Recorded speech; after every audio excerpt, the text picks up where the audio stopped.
అందరికీ నమస్కారం. ఇవాళ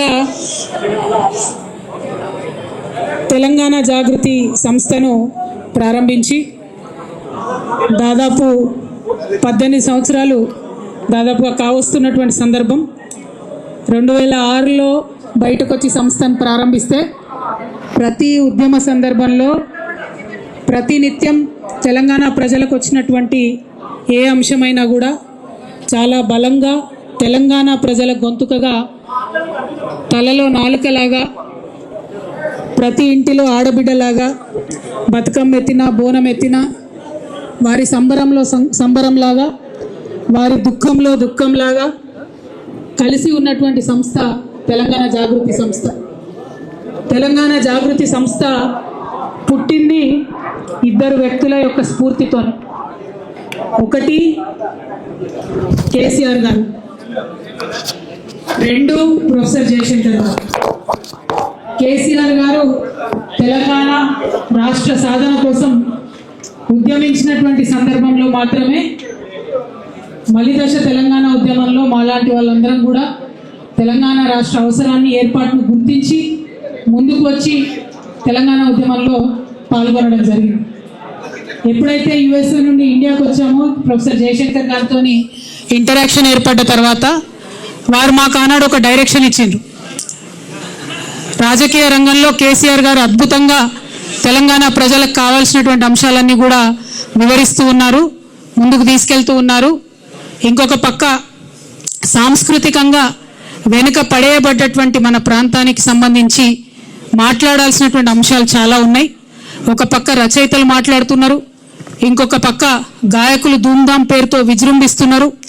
అయినప్పటికీ there is some gap, there is some space, you should think to fill that space అని ప్రొఫెసర్ జయశంకర్ గారు నాకు ఆనాడు దిశానిర్దేశం చేసినటువంటి సందర్భంలో మరి తెలంగాణ జాగృతి అనేటటువంటి సంస్థ ఊపిరి పోసుకోవడం జరిగింది.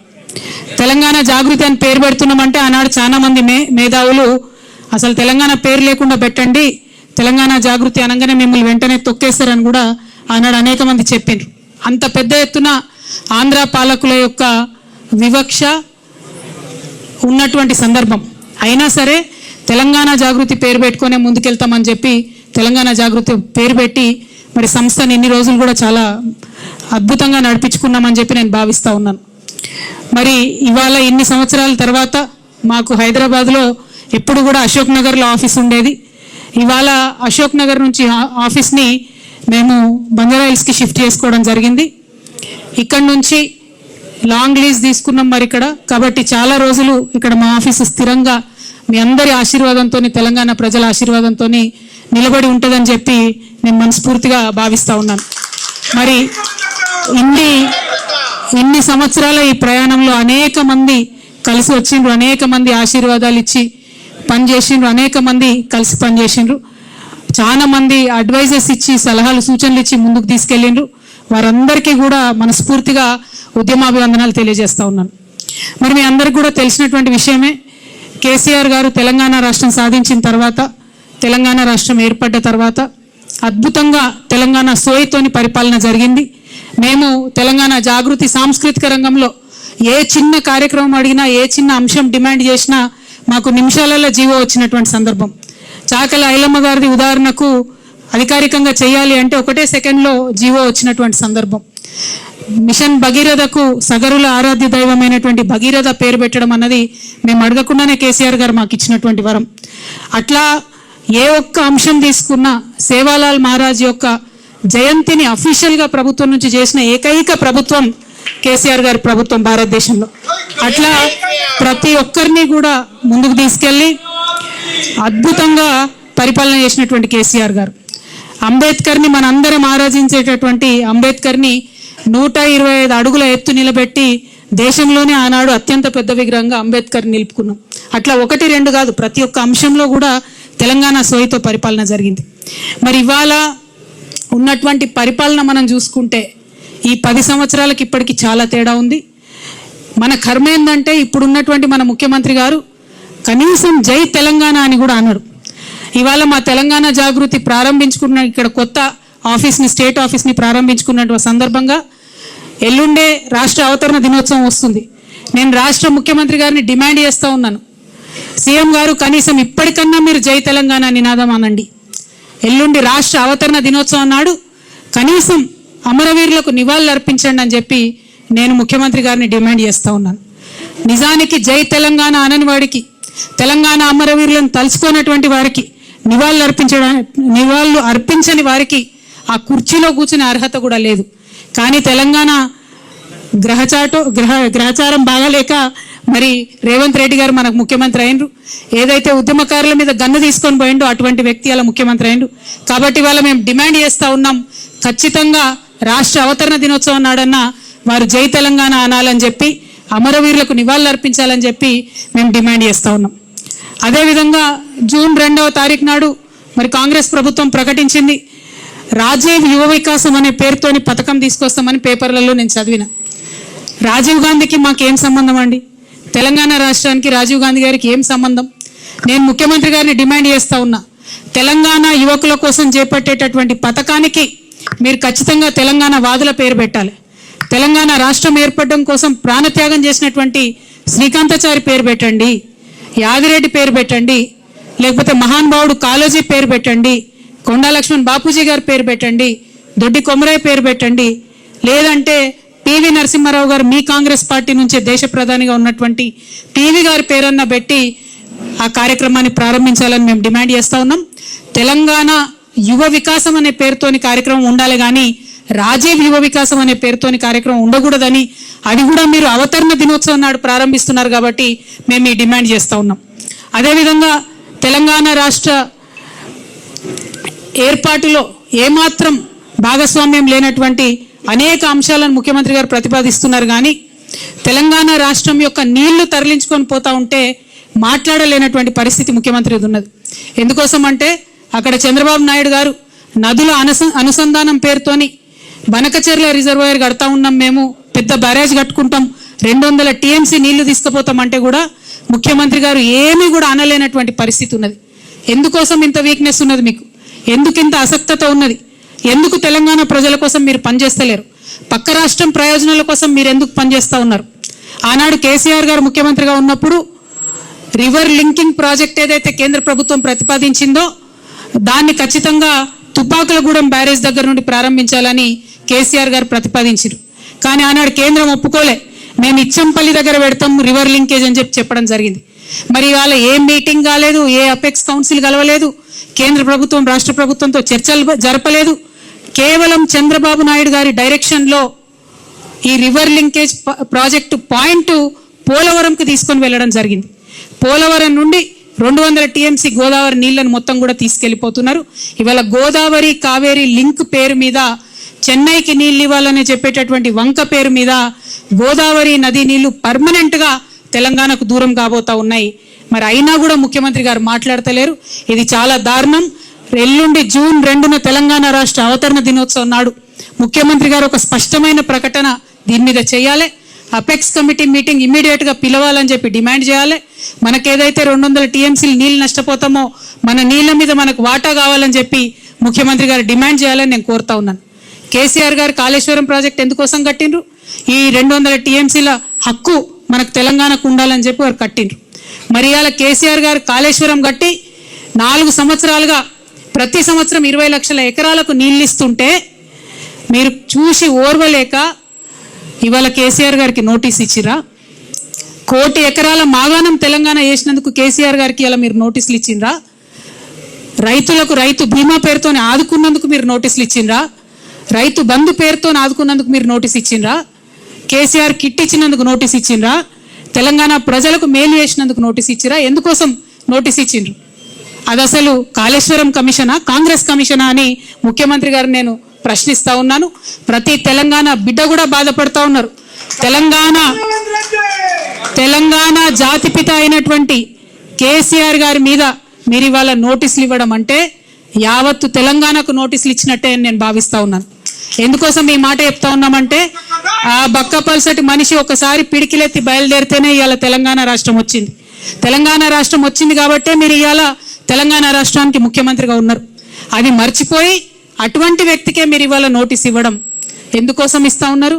మొత్తం ఈ నోటీస్ ఏంది, ఈ కమిషన్ ఏంది, ఈ కథ ఏంది తెలంగాణ జాగృతి సైనికులంతా కూడా యావత్ రాష్ట్రానికి జూన్ 4వ తారీఖు నాడు ఒక మహాధర్నా చేస్తాం. మేము ఆ ధర్నాలు అన్ని కూడా వివరిస్తాం.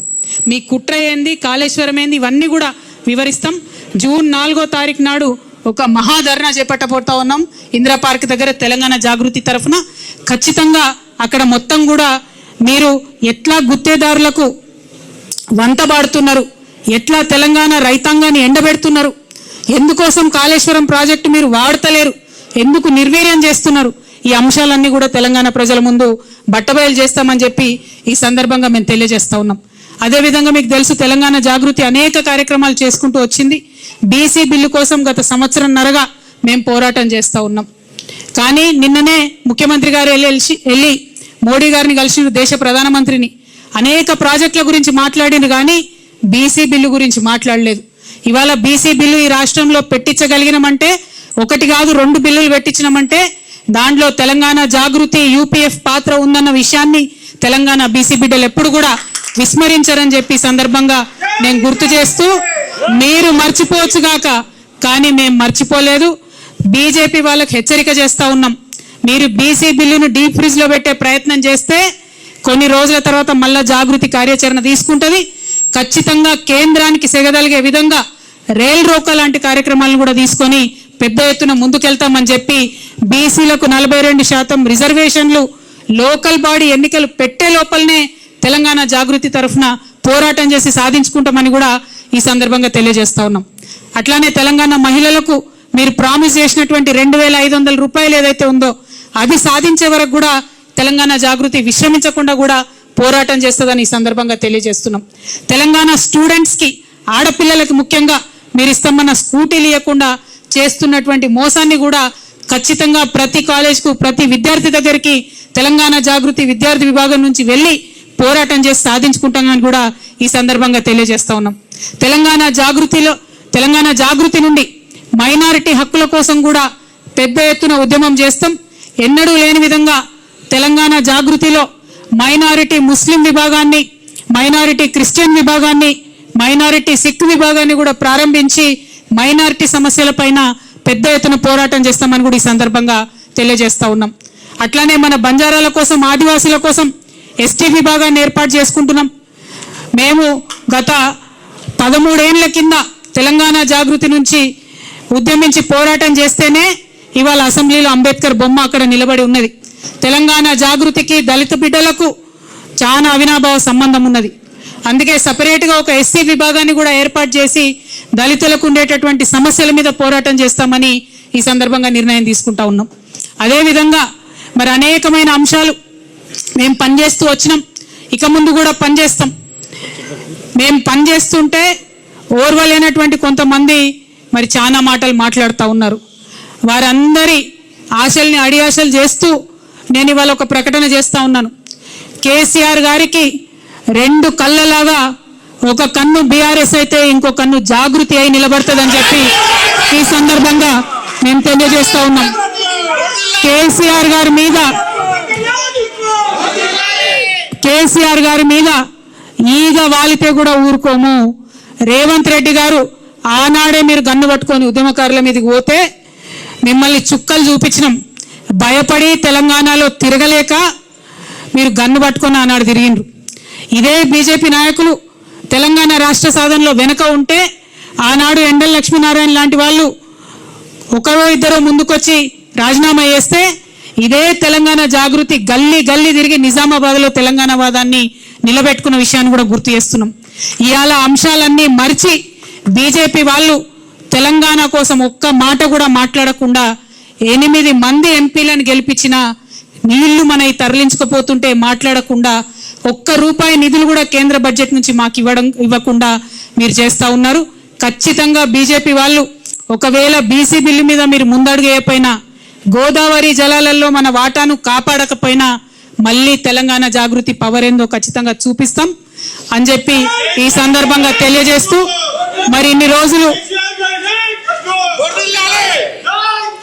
అనేకమైన అంశాల మీద పోరాటం చేసినటువంటి జాగృతి సంస్థ ఇంకా పెద్ద ఎత్తున విస్తరించుకొని తెలంగాణ ప్రజల దీవెనలతోని ముందుకు వెళ్తామని ఈ సందర్భంగా తెలియజేస్తూ, మరి మేము కొత్త ఆఫీస్ ఇక్కడ ఏర్పాటు చేసుకున్న సందర్భంగా తెలంగాణ తల్లులందరి దీవెన కూడా మాకు ఉండాలని చెప్పి, తెలంగాణ అన్నదమ్ములందరి యొక్క సహాయ సహకారాలు కూడా మాకు ఉండాలని చెప్పి మనస్ఫూర్తిగా నేను కోరుకుంటూ, ఇంత పెద్ద ఎత్తున ఇక్కడికి వచ్చి మా ఆఫీస్ని సందర్శించి మాకు చేయూతనిచ్చినటువంటి మీడియా మిత్రులందరికీ కూడా మనస్ఫూర్తిగా నేను ధన్యవాదాలు తెలియజేస్తూ, మరి మా మహాధర్నా యొక్క పోస్టర్ని కూడా ఇప్పుడు రిలీజ్ చేసుకుంటామని ఈ సందర్భంగా తెలియజేస్తున్నాను.